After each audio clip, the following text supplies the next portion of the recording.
Hi, it's Eric Edberg, and today I am going to talk about the Sebastian Lee Etude Opus 70 number 1, which is number 15 in the Schroeder Collected Etudes Volume 1. This one has a number of challenges. They include playing two bows, not two bows, but two beats on a down bow and one beat on an up bow, and not having an inadvertent accent as we kind of double the speed to make up for the amount of bow that we spend on the down bow. It also involves slurred string crossings, and what I'm going to talk about is how being strategic with your upper arm level while staying flexible in your elbow and wrist and fingers help a lot with that. And it also involves moving across four strings fairly rapidly and preparing the fingers of your left hand so that they're over the notes on lower strings before you actually play them. The etude goes like this.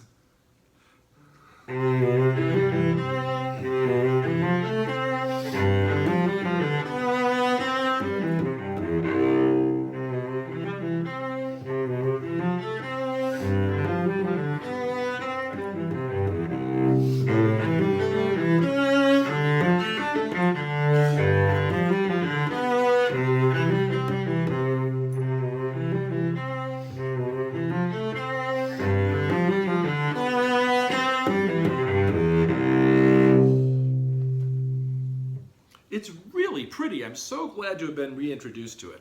So let's talk about the three things. Number one, two beats on a down bow, one beat out on an up bow. If you don't want an accent or any kind of accentuation on the third beat, which is the up bow, because that is the weakest beat of the measure, what we do is sink in more on the first two beats, and then we'll lighten up on this.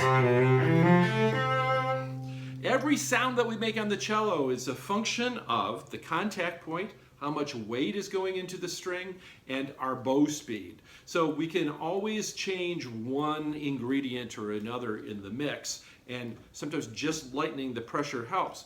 You can also make a little breath and sometimes lift the bow a little bit.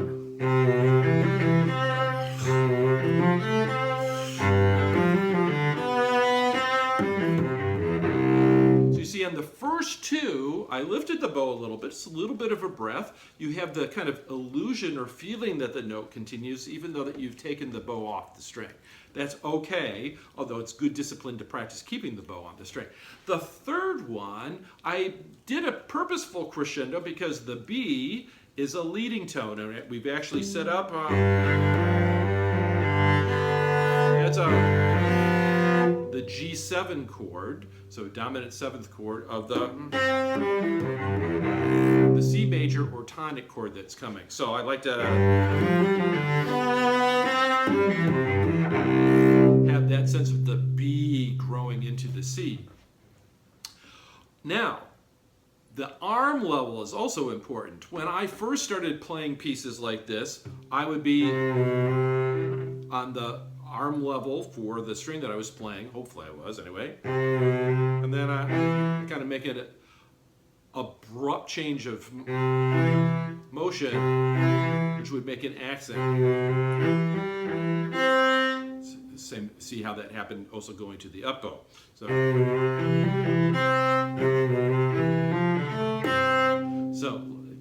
kind of jerky and not fluid.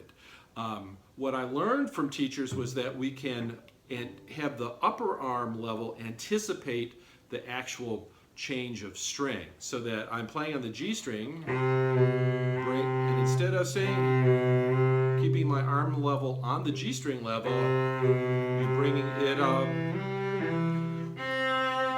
to the level of the next string up just before you play it.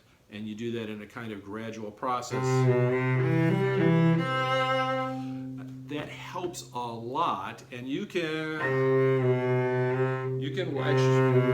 practice stopping and make sure that you're coming up. It actually helps also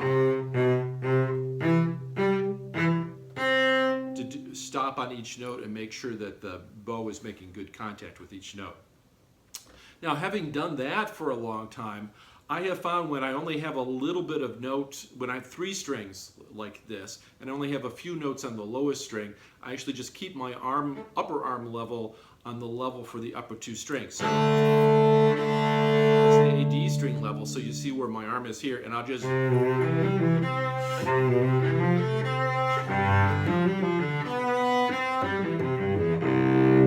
keep it up there and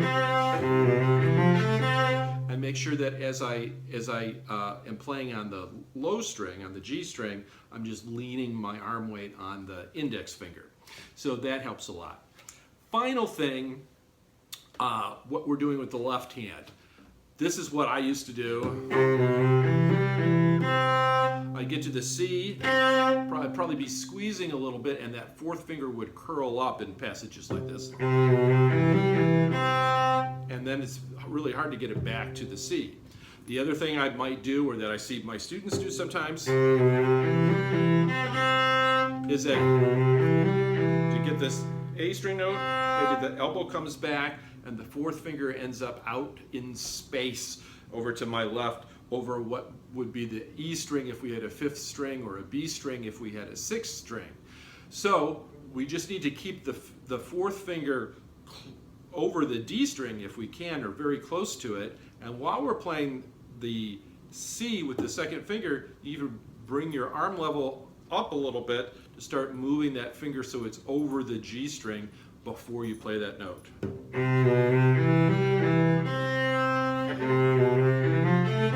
So it's not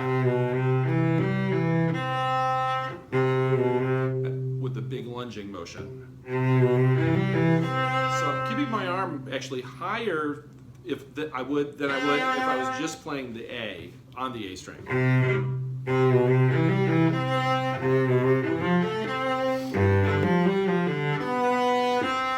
Now here, because I'm vibrating, this tends to come over, so just make sure that it gets over the D string and then the G string. Remember, if you want your fingers to go to your right, in other words, you want your fingertips to be closer to the C string, they're attached to the rest of your hand, so you got to move your knuckles to the right, which means you need to move your elbow up and to the right a little bit. So our arm doesn't always stay in the same position. Well, I hope those 3 things, or 4 things, however many things they were, I hope that helped a lot. Riley is sleeping down here somewhere. He says hi to everybody, and I'll see you next time.